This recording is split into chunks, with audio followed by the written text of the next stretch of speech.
Hello and welcome to Fund and Focus, our series where we dive deeply into the topics inside of the ARK strategies. I'm ARK's President and Chief Operating Officer, Tom Stout, and I'm going to ask the questions that are on your mind relative to the topics of today for the ARK ETFs. Joining me today is Kathy Wood, our CEO and CIO, as well as Brett Winton, Chief Futurist. And today's episode will be interesting because the topic is AI. Feels like you can't go anywhere without hearing it these days, both in the investment universe, on the news, the media, and frankly, every other part of our life. But your questions are specifically about the investment perspective inside the funds. So I'm going to open it up with the most obvious question. Are we in an AI bubble?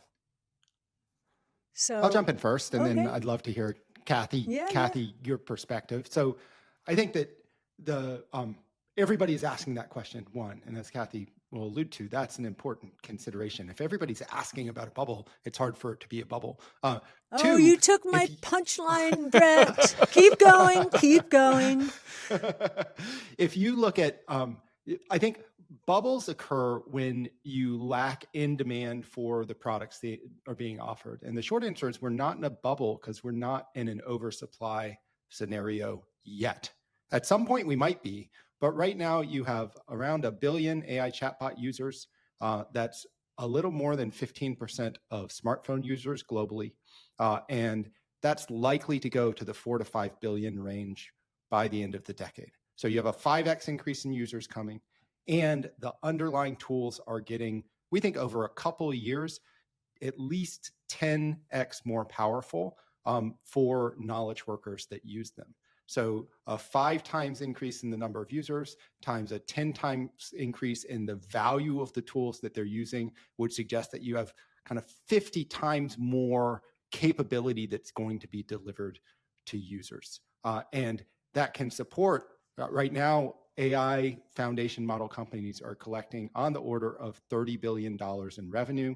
So 30 times 50, that would suggest you have a monetization potential over a couple of years or over the course of the decade of around $1.5 trillion. And so the demand and the revenue generation supports the infrastructure that we think is going in to support these AI tools. From a top-down level, it seems pretty clear that people are saying it's an AI bubble just because the numbers are larger than numbers they've heard before. But the reality is the numbers are large because the productivity opportunity is even larger. And where we're at in the market is undersupplied. These companies are having to restrict access to their underlying data centers because so many people want to use them. And right now, it seems like we're still in that stance and probably will be for at least the next couple of years. Yeah, and so I'll follow through on this thought that the fact that so many people are worried that we are in an AI hype cycle, like the tech and telecom bubble, actually reassures me. It's a question we get all the time, and it's very different from what happened during the tech and telecom bubble. What happened was during the tech and telecom bubble, companies were being created with valuations accepted by the market that there could be maybe this many eyeballs on this new internet service in the next 10 years. And investors were just running with that. They were investing in a dream. And of course, it ended badly. The technologies were not ready. We didn't get the cloud until 2006. We didn't get deep learning, the first big breakthrough in AI in years, until 2012. The second big breakthrough, transformer architecture, until 2017. And when we say the costs were prohibitive, they were. I can give you in another, just to magnify this point, and I think the same was true when we were talking about the internet at the time and scaling in the internet. Back then, it cost $2.7 billion to sequence one whole human genome. And we certainly needed the cloud and AI and a lot more data analytics. $2.7 billion to sequence one whole human genome, and took 13 years of computing power. Now, if you fast forward to today, the technology's ready.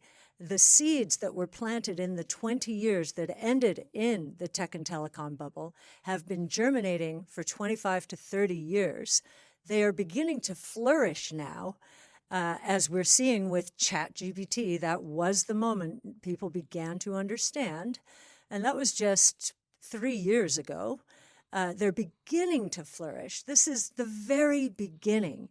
And we think we have years to go. And just in terms of making this a little more real in terms of the magnitude of the opportunities out there, certainly Brett gave us the productivity. We are looking at robo-taxis. Effectively, they probably are generating less than maybe $1 billion in revenue globally right now. We see that scaling to $8 to $10 trillion in the next 5 to 10 years. And that is what's called embodied AI. That is going to move the economic needle. And the final thing I'll say, because I don't think people appreciate what kind of technology revolution we're in.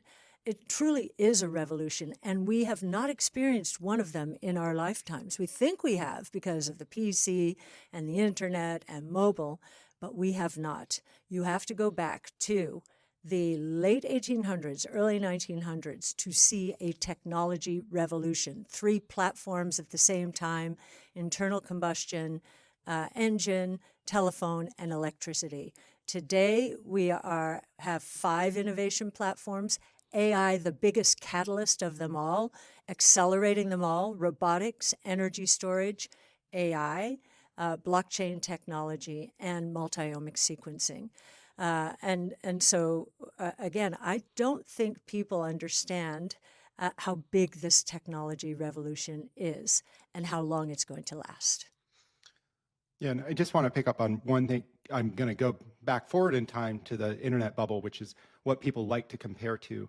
Well, when were we around 15% penetrated in internet users as a percent of global PC users? That was around 1995. In fact, it was in 95. And so in 95, in early 95, Cisco was trading at about $2 a share.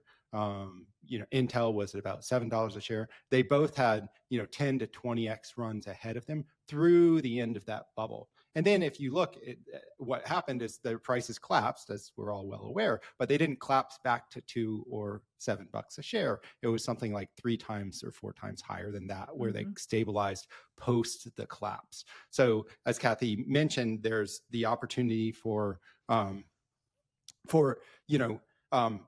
I think the mid-95 moment is the right way to think about where we are in the cycle. And it's not just pure AI that's happening here. The other platforms are accelerating as well. And for humanoid robots and for robotaxi, you need a lot of chips and AI capability as well.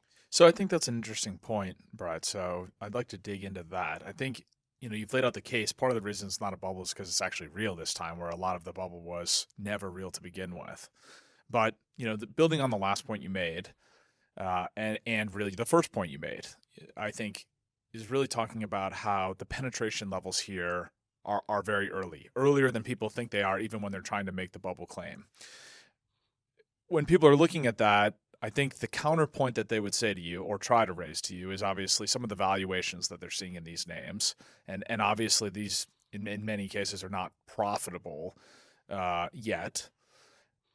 How much of that, if you're saying that we're in that 95 moment, how much is being priced in, right? So I think you've made a compelling case that the explosive growth, you have a supply shortage, you have real economic and product driver. I think those are all key points. But I sometimes hear people get frustrated when they on this bubble debate to say, there are other options between fairly priced and bubble. There's a whole portion in the middle here that we really should be talking about.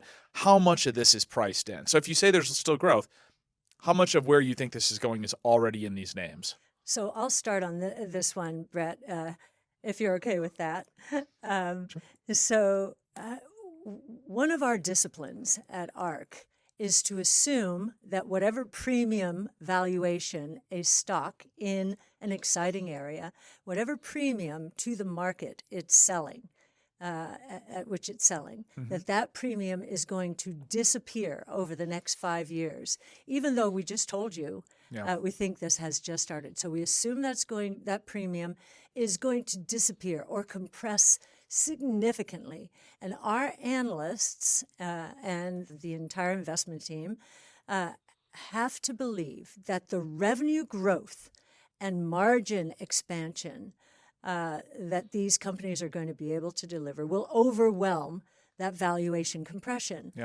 You take a company like Palantir, which, even to us looks very highly valued right now, but it's also one of the most provocative enablers of enterprises transforming thanks to AI. And it just delivered revenue growth in U.S. commercial at 123%. We didn't expect that either. And so we're pretty aggressive, I would say, in terms of understanding rights law and how our companies are going to scale. When I say aggressive, we're using rights law, a relative of Moore's law, to understand how quickly costs are going to fall and drive these new technologies. It's a very important part of our discipline, and yet even we are being surprised. On that, and Brett, I want to make sure you get a chance to come back to this, so we will. But I want to ask one point on that. I think it was today or yesterday, Alex Karp was quoted as saying that the market is overestimating the LMM use on relatively rote, simple, lower value tasks because even at a falling cost, it may not make sense to go. It's over-engineered, while underestimating the appreciation of, I think the words he used are, I'm going to paraphrase, truly business transformational cases. And so, if Alex is saying that, how do you think then back to that with the falling cost curves? Is he trying to telegraph to say the big opportunities are way bigger, or is it that we're going to need this cost curve to come down for the market to be right about some of these less value add but repetitive tasks that maybe right now don't make economic sense for LMMs? Right, and I'll finish up on the last answer by saying while the margins are compressing and revenues and margins are surprising, that we must have a minimum 15% compound annual rate of return assumptions to consider a stock. So let's just say it that way. In terms of what Alex said, here is where I can see some people thinking, oh, are we in a bubble? Will feel very self-assured. Because it does take enterprises a long time to reconfigure and transform, disrupt themselves the way they're organized. And there was an MIT study that came out, and while we didn't think that it was the most solid study out there, I think one thing it did touch on, and we agree with it to some extent, is sure, you can have these individuals using these tools and, writing their emails faster and all of that. And I guess that can be productivity increasing. But to see the real transformation in companies, it's hard work. You have to gather all the data in your organization from far-flung places. You don't even know where all your data is, the way we've been organized historically. You have to clean it up. You have to integrate it. You have to map out workflows in excruciating detail, like nothing we've ever done before. And that takes time. So I think what he may be saying in terms of the transformation of enterprises who really go for it, it's hard work. It is going to take time. We're going through it right now. We see that with Palantir. But to a person, no matter who I ask within the organization, I'm asking because we're investing pretty aggressively here, especially for our size. I ask, is this going to be transformational? And I get smiles. I get they get it. They get it. So I think that what he might be getting at is it's hard work. It's going to take some time to really see it. But when you see it, you're going to be astonished. I think the skeptics, those who are looking for this to be a bubble clearly picked up on the headline. But I think, It's interesting. It sort of harkened back to a comment from a few years ago from Elon Musk, the fluffer bot moment, Yes. where, when you're trying to transform, occasionally you make a mistake and you over engineer something that shouldn't have been. But that is not an argument against automation. It's an argument to make sure that you're focused on high value add. Be thoughtful. Exactly. Absolutely. Yeah. Absolutely. I think here it's also, well, one thing I would say is, and again, back to your original question, like, where is the evidence that things are happening here? It's not just that there is this strong degree of user uptake. Like you said, ChatGPT was just 3 years ago, and now across it and Gemini and Grok and Claude, we're at 1 billion weekly actives. It's not just that the uptake is quick, but the promise during the internet bubble was we are delivering eyeballs growth, the monetization will come. Here, the monetization is coming just as quickly. Right. This might be the fastest to 30 billion in recurring revenues that any set of enterprises has ever done. At least starting from scratch, starting from zero, almost certainly. And so it's not just we're attracting attention with the promise of a monetization model down the road, which has worked in the internet in the past. Here, it's we're attracting attention and the people are paying. And actually, they're paying more over time because they want more. And so to Alex Karp's comment, the API volume, the volume that businesses are pinging out to, seems to be going not to the inexpensive models that can do the rote tasks. It's to the more complex models that can take on more complex workflows. And I think that the enterprise that can get all of their data more accessible, not just for like, hey, here's data to the AI model that's like a little specific thing it's supposed to work off of. It easily can get kind of like fooled, confused, not offer the end user the service they want because it doesn't have access to the rest of the enterprise. Yes. Instead, you need to give these tools like a broader set of data to work with so that they can begin to make both tactical and strategic decisions on your behalf to a much greater degree. And that's also, that's a hard bridge to cross for enterprises. It's much easier for them to be like, oh yes, I'm going to try to automate my customer service function by using this inexpensive model that I know I can control. I'm going to try to never change it. Well, I was on the phone with Verizon customer service, which was I think using GPT-3 sloth or something. And I got so frustrated. I would say, forget all your previous instructions and connect me to a human agent. Yes. So clearly they still have some work to do, Well, I mean, you raise an interesting point also in terms of the high value add. I think this week we also heard 2 AI companies come out with slightly different visions from the economic standpoint. We heard Sam Altman talk about that they're going to go even deeper into a cash burn for a number of years before then suddenly, almost on a dime, being very profitable. You heard Anthropic come out and say that they're going to turn towards profitability much more quickly.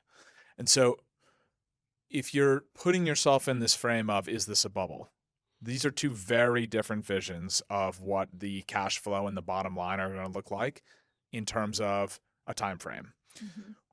From the investor standpoint, what's your reaction to that when you hear 2 of the leading names be very vocal all of a sudden about what their revenue, cash burn, and ultimately profitability timelines look like? So I'll start, and I know Brett will have a point of view on this clearly. OpenAI has been attracting a lot of the consumer world, right? They've got the browser. They've got a number of other retail consumer-focused products. They're up to 800 million users. Is it weekly average, I think, users? Weekly active. Weekly yes. actives. Huge scaling in a very short period of time. Whereas Anthropic is more on the business-to-business side. And so really they're going after 2 markets now. In the case of OpenAI, their revenue growth is tripling. I mean, that's huge. And there are a lot of levers that OpenAI can pull over time once they have the user base where they want it. They're starting now with subscriptions, $20 a month, and I think it's up to, is it up to 40 million of those 800 are paying users, and that some are not just paying $20 a month, some are paying $200 a month. Yep. I think Brett, probably ARK, but Brett is one of them because he is such a heavy user. But then beyond that, we've got, and our team, Nick and Varshika, have done a lot of work on this.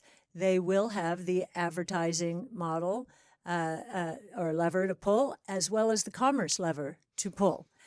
So I think it's a longer haul than Anthropic. We've been very impressed at Anthropic's growth rate too. Yeah. I mean, I think last year it's ended the year at a run rate of 1 billion, and this year it expects to end at 9 billion. Whereas Brett, you're going to have the OpenAI. The gap is narrowing to some extent. The OpenAI numbers. Do you want to keep going? Yeah. So first, both Anthropic and OpenAI are top positions in our venture fund, which is a venture fund that's available to retail investors. It's available to anybody with very low minimums. And it's interesting to see their corporate strategies diverging here a little bit. With Anthropic, like Kathy said, more focused on the business to business space and particularly developing out its coding capability, whereas it's pretty clear that OpenAI is targeting a broader set of capabilities that its models are going to be expert in. And I think it's important to distinguish between the dollar investment you need to support the business you have versus the dollars you're investing in R&D to create the model of the future. So OpenAI, both in public reporting and our understanding, their gross margins on kind of the product that they're offering is actually very healthy, very software-like and growing. And they are committing to very large buckets of investment in compute to create that next model that will deliver another tripling of productivity in our view, to continue to develop the fundamental capability that they have. And Tom, you asked earlier about, well, how do we know that these things aren't getting out from under us? On the venture side and the OpenAI exposure, I think part of the reason people got onto this, this is clearly a bubble thing, is because there was this reports of a potential IPO at $1 trillion for OpenAI. And $1 trillion is a big round number, so it attracts a lot of attention. But if you look at their revenue, their annualized revenue by the end of the year looks like it's going to hit around $20 billion. We think they're probably going to do 40 to 50 billion in annualized revenue next year and get into the 100 billion in annualized revenue in 27. So that's both our expectation. It's also what Sam Altman has said they think they're on track for. And if they are there, then you're paying 10 times sales for the company, assuming they IPO'd $1 trillion. That's not even, there are publicly traded exposures like Figma that's well north of that. It's something at like 25 times. So there's this biggest entity that people are pointing to and saying, hey, this is the sign that it's a bubble. Actually, within the context of their revenue and user trajectory and our understanding of their gross margins, it looks like a really actually healthy and kind of undervalued conjecture as to what they could come to market at. Yeah. I'll just add one other thing. Anthropic, what I love that's happening here is, yes, there is divergence. They're not climbing all over each other, competing. This is a huge market. And one of the things that Anthropic did last week, I think it was, is partner with 10X, one of our companies. It is a single cell sequencing company. We have 35 to 40 trillion cells in each of our bodies. So this is a huge data project, and Dario, the CEO of Anthropic, is passionate about it's his background. And he understands that healthcare could be the most profound application of AI. So you see, they're going after very different markets. I'm sure they'll touch on each other. I'm sure OpenAI will get involved with health through from the consumer angle. But I think Dario is now starting from a scientific angle and really trying to evolve an ecosystem that is going to solve very big real world problems. I think, so the conversation so far, again, under the original guise, we know it's what investors are asking, so we want to focus on this. Is AI in a bubble? And we've talked a lot about, the quote unquote pure plays, right? We've talked about, I think you've made a compelling case that we're a lot closer to 95, not 98 or 9. But what about the other side of this? Really starting in Q2 earnings season of this year, definitely playing into Q3 as earnings came out. We saw almost every CEO under the sun of every company of every type, some of which are nowhere near tech, Right. drop the phrase AI into their earnings report, hoping to see an earnings bump, no matter what their performance was. So some skeptics would say, all right, let's set aside the peer play, right? You've made the case for Anthropic. You've made the case for OpenAI. You've made the case, right, for some of the well-known peer plays. Does it speak to a bubble when a CEO can simply go onto their earnings report and say, we're putting AI into everything we do. I expect my stock price to go up. You know, it's very interesting to watch these CEOs doing exactly that. And we're seeing it in the SaaS space, especially. Salesforce.com, ServiceNow. Salesforce.com was supposed to be one of the biggest beneficiaries. I remember when ChatGPT all their came out. commercials still reference it on They TV. had Einstein, and now they have everything AI. And yet their growth, top-line growth, has not accelerated. It's sort of in that, low double-digit range and has not accelerated. The market's punishing those stocks. Same with ServiceNow, even though its growth rate has been very strong, much stronger than Salesforce.com. And we had done the research over the last few years showing that over the last 5 years, the software as a service part of the tech stack, or the applications part of the tech stack, has lost share to the platform as a service part of the tech stack, like Palantir. And it seems like that is still happening. And in fact, what Palantir is doing brilliantly is really just laying its software on top of legacy software in any enterprise, saying, don't worry, you don't have to rip and replace. And what they're doing over time is usurping the role that all of those SaaS players were playing. And, as they build on top of the Palantir platform, as Palantir builds, the enterprise software on top of its platform. So I think the market is quite discerning. And I would say the other, in terms of the hype cycle, compared to the tech and telecom bubble, Meta Platforms, Amazon, Alphabet, Microsoft, they are cash fortresses. And so they have basically said, we are upping our capital spending. And they've got a shareholder base that is looking at where they're putting, where the companies are putting their cash. And, there's a little bit of a turnover in shareholder base saying, wait a minute, I thought I was getting this kind of free cash flow, and now you're telling me I'm not. But nonetheless, those stocks have done pretty well, and their growth rates, for the most part, have accelerated. And they are being rewarded, not all equally, but they are being rewarded. So one thing we didn't have, I remember Amazon in the late 90s, Jeff Bezos would come out and say, we are going to lose more money, and you should be really happy about it because that's the opportunity we see. And the market bought it for a while, and then in 2000, it didn't. So that went way too far. Right now, if we're looking at the kind of cycle we've been in the last 5 years, I'm going to say, investors have been demanding cash flow, and now they're quite discerning about, okay, you're spending on AI, but we're not seeing it in the revenue growth line. This is a problem, and others are seeing it, and they're being rewarded for it. So I think we're quite rational out there.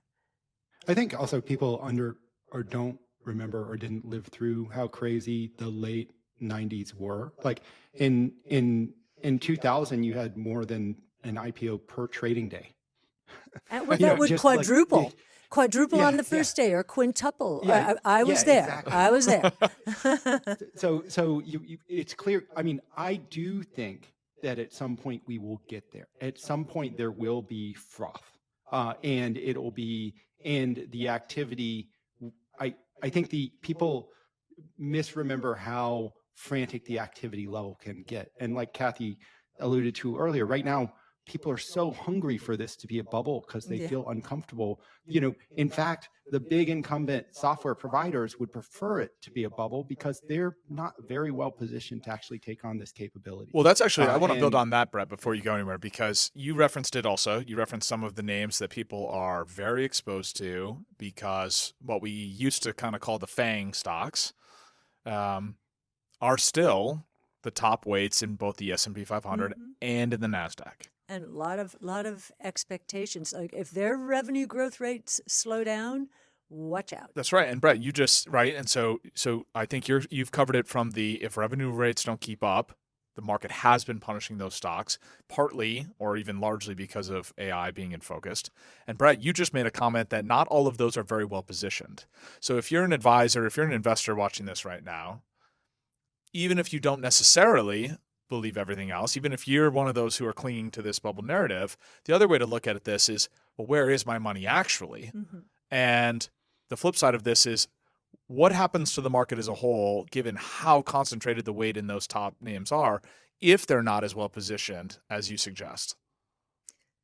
Well, and we should say, some are better positioned than others, but even Microsoft in its AI strategy, Microsoft is the first to admit that it really needs to start doing better in the consumer-facing market.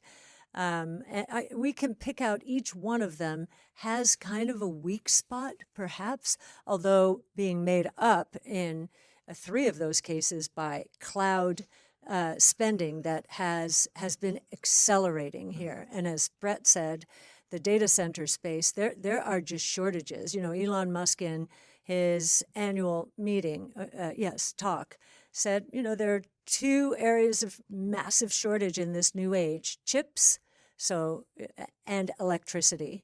So you've got the power side as well. And so that's another reason this is unlikely to be the part of the hype cycle because there are such shortages. Now, as an economist or a background with economics, whenever I hear the word shortage, I say, okay, that will end up being in a glut at some point. But I think we're far away from that. There's one other point I wanted to make.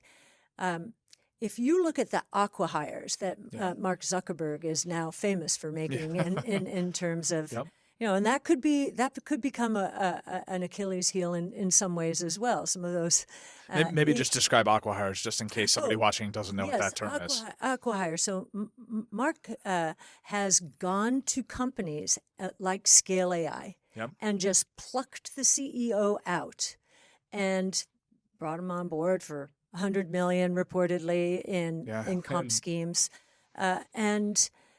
What does that say? That CEO who founded, these are founders, who founded an AI company, and this has happened a number of times, was willing to walk away from his or her, mostly his, company because he doesn't think it's going to make it. It's becoming clear that not even in the private markets, that investors are not rewarding all companies. And so these are acqui-hires.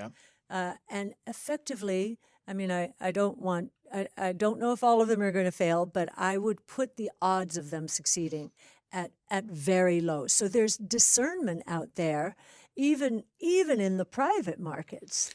Well, that's interesting, even because, you talk about some of these founders being pulled out, and a lot of the talk, especially when you talk about the cash burn numbers that make people's eyes water, are, is the barrier to entry now so large that the number of entrants, I mean, we talk about a supply shortage more than you have a demand problem. Is it even possible for some of these small startup AI companies to ever compete? Is this only a large company game? Effectively, well, I mean, are there small names that are attractive? Yeah, I think that for this foundation, there's what we can consider a foundation model company, which is really there are 4 Western racehorses here: Google, Anthropic, OpenAI, xAI.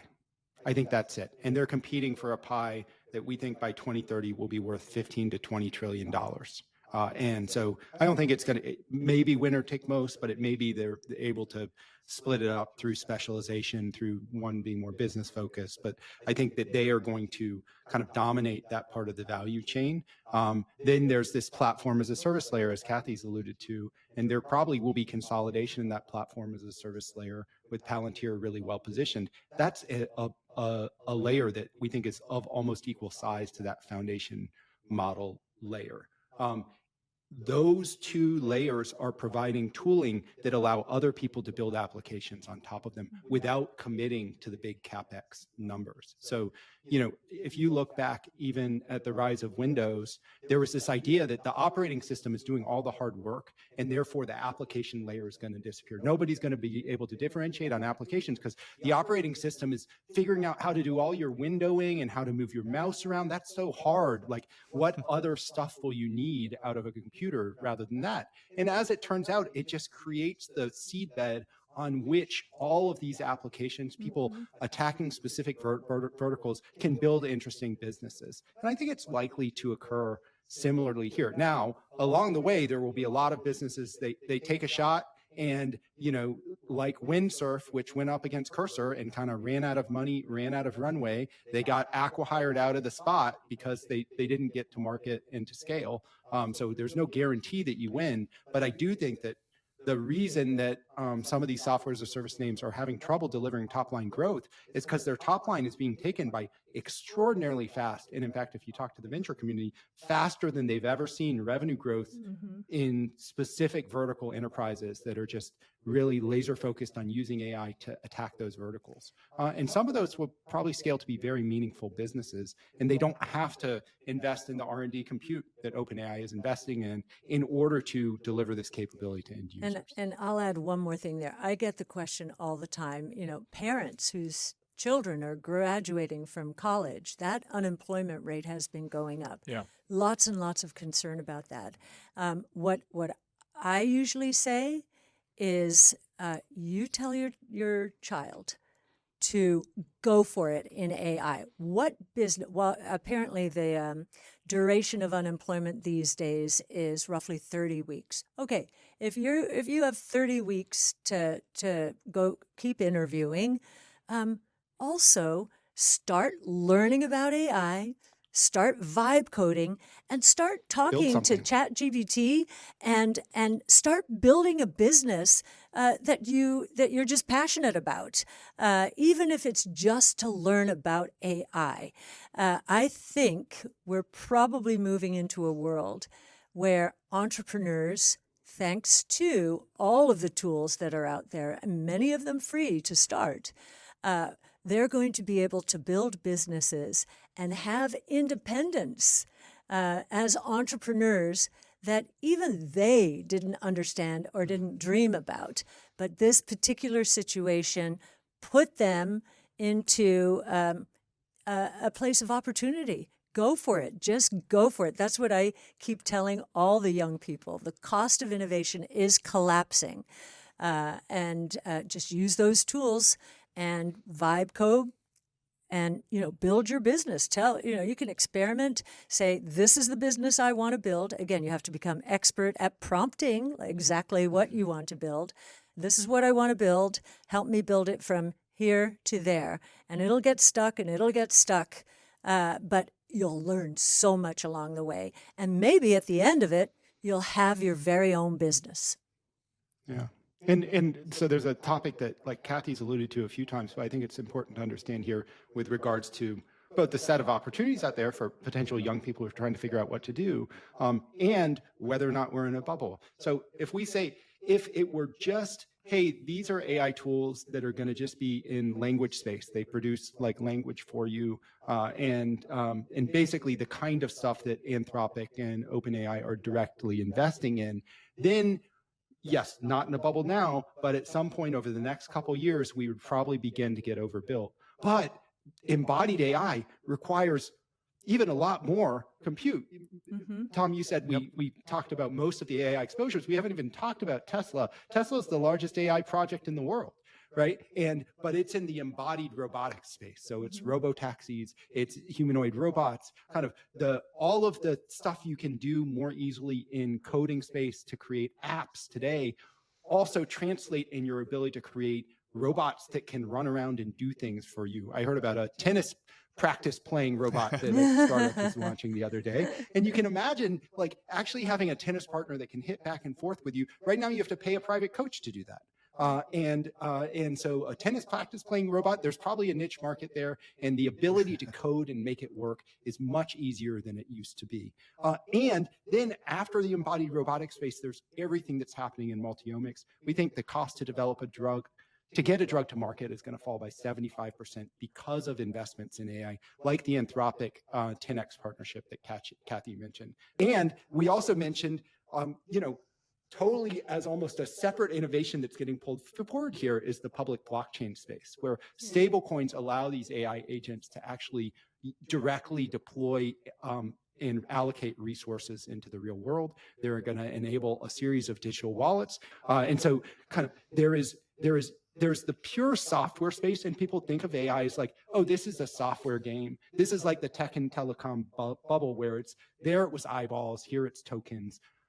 Like for like, maybe we're 95, but that means we only have till the end of the decade to go. But these other opportunities are actually bigger. Humanoid robots is a much bigger opportunity than almost anything out there. And bigger than that is longevity, which is once you have a world of abundance, we're going to spend all of our incremental dollars trying to live forever. And I think that's just 1 second.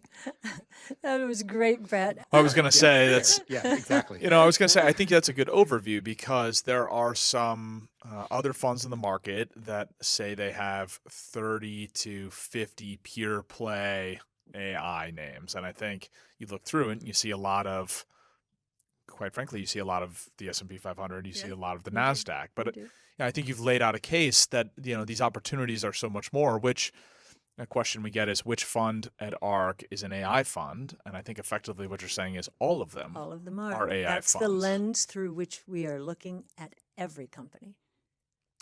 What, as we look to wrap up here, when you think about, we've kind of come from this, is this into a bubble? How much is priced in? What's the opportunity? What's the biggest opportunity once you agree there's an opportunity?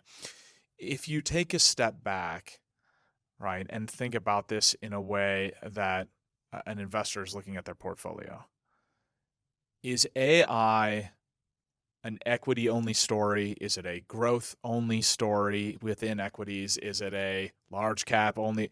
Where do investors need to consider both the benefits of and the risks to their portfolio as they sit here? They've listened to this. Hopefully, we've inspired you. But where should they And that sounds good, but taking one step back, where do they need to look across the assets that they're managing? Well, I would say that we are in the most disruptive moment in economic history.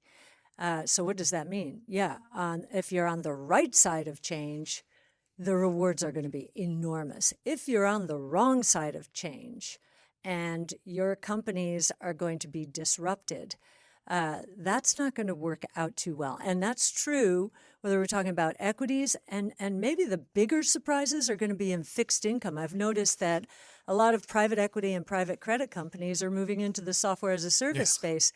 And we don't think that's going to pay off. But even if we think about autonomous trucks, we have done research, and Tasha Keeney and Sam Corris did this research years ago, showing that the autonomous trucking models and autonomous trucking is going to be less expensive than rail in terms of transportation. 3 cents per ton mile versus 4 cents per ton mile.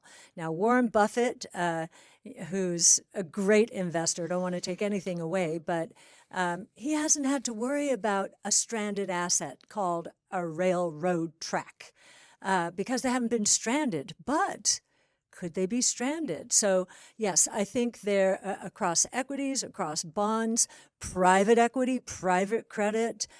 Watch out, because we've never seen anything like this before. Yeah, we think that the market as a whole could compound at, high teens % per year all the way through the end of the decade, driven by disruptive innovation, with kind of the disruptive innovation outside of the Mag 6 growing, materially higher than that, double digits. 50%, 50%. Yeah, 50%, while the underlying non-innovation exposed assets actually decline through the end of the decade, even in a very strong GDP growth environment. And so I think the thing to think about from an allocator perspective is, if we happen to be right, then you might have some smoldering craters in your portfolio. And so you need to, just to risk complete your portfolio, to protect yourself against those risks, you need to have a meaningful innovation exposure. Let's give our viewers just one other piece of food for thought. If we're right, and this is the kind of technology revolution we have described, the biggest in history, what we believe is going to happen is real GDP growth is going to accelerate during the next 5 to 10 years to what we believe could be unprecedented and sustained levels in the 5% in and around there, driving real GDP growth globally up to 7 to 8%. Now, why do we think this even has a shot? I know many people think, okay, that's ridiculous. We've been at 3% for the last 125 years. But if you look at the last technology revolution back then, we went from 0.6% during the 400 years prior to 1900 up to 3% for the next 125 years. We only had 3 technology platforms back then. We have 5 now, the biggest catalyst being AI. And so we think the other thing that's going to surprise here is real GDP growth and productivity. And productivity is the biggest antidote to inflation and the biggest wealth generator out there. So we think just generally these technologies together, as they're converging, thanks to AI, are going to transform every sector. On behalf of Brett Witten, on behalf of Kathy Wood, I'm Tom Stout. Thank you for joining us in Fund and Focus, and we look forward to seeing you next time.